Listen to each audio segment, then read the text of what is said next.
Hi ladies, how you doing? It's good to see you again. This week we are working on kindness.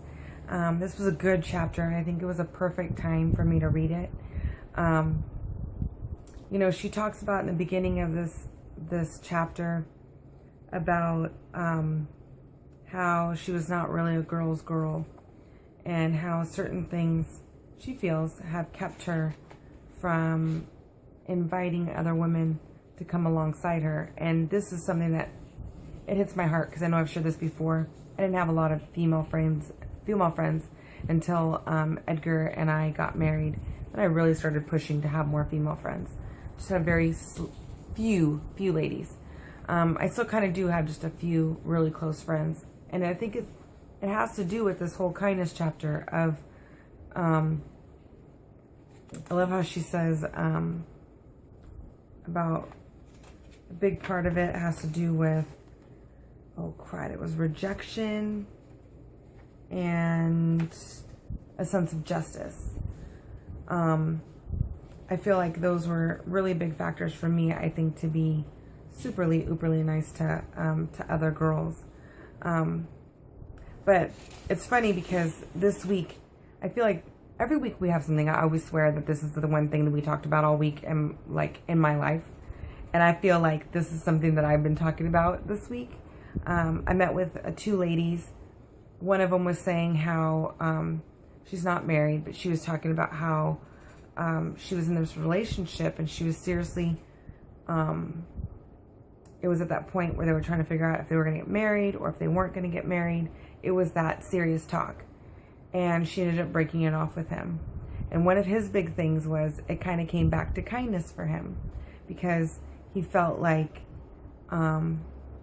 she wasn't truly kind to him.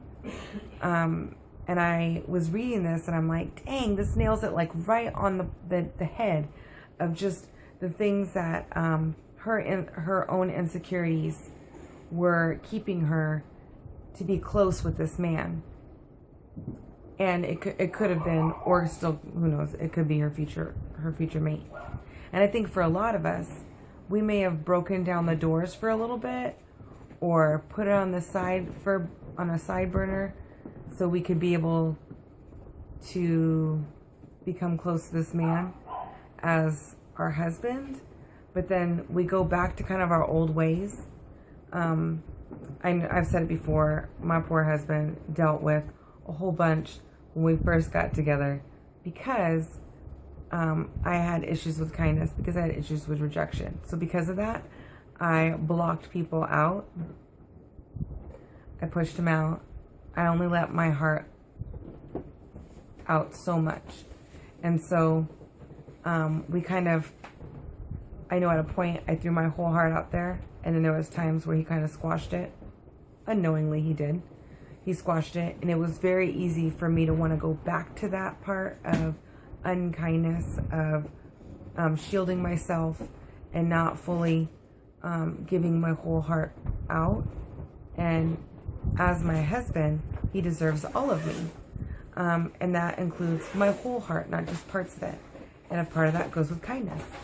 And so I just thought it was great how she paralleled kindness and grace. How she talked about how our sense of justice, which a lot of times, depending on where we are ranked in as our siblings, they show a lot of times one of us lean more towards justice. We want justice to be served. I notice this with my girls. I notice when they're not being kind to each other because that whole fairness, like this is not fair, this isn't okay because I should get the complete half of the burrito, which makes me think of marriage. When we think this isn't fair, I feel like I'm pulling more of my share, and therefore we're not as kind as we should be. And that comes back to like sometimes in our life, depending on what's going on in our marriage, it's not a 50-50. There may be points where it's an 80-20 or a 70-30, depending on what's going on in your life. You know, right now I'm getting ready for Shebrews. So guess what? I'm not cleaning. I'm not cooking. I'm barely here. I'm like, you know what I mean? I'm trying to get stuff done. And so my poor husband this week has been having to pick up a lot more around the house until I'm able to get all of this done. And then we go on to vacation, then I can be back to helping out and being around. But he knows that this is a point, and I have to watch myself to continue to be nice even though I'm feeling stressed. And he has to continue to try to be nice even though I'm not pulling my full share right now.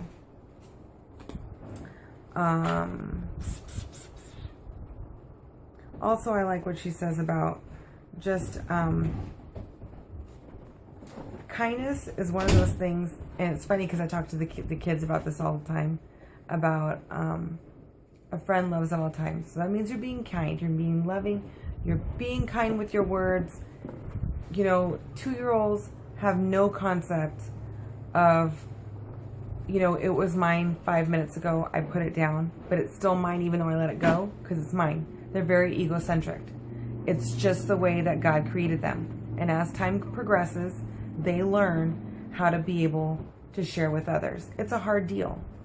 Well, some of us never learn that. So, as adults, it's not as cute. It's not really cute when they're 2. But for whatever reason, we didn't learn that concept. And so we have an issue of telling the wrongs that he's done. He did something wrong that hurt my feelings earlier. He's apologized. I'm choosing not to move on and to be kind. I'm choosing to be yucky and grumpy with him. Now, get me straight. There are times that it may be a process where you need to be able to process and say, honey, you really deeply hurt me. So I need some time to be able to let this go. It's going to take a little bit. There's been times that he's apologized. Honey, my feelings are still hurt.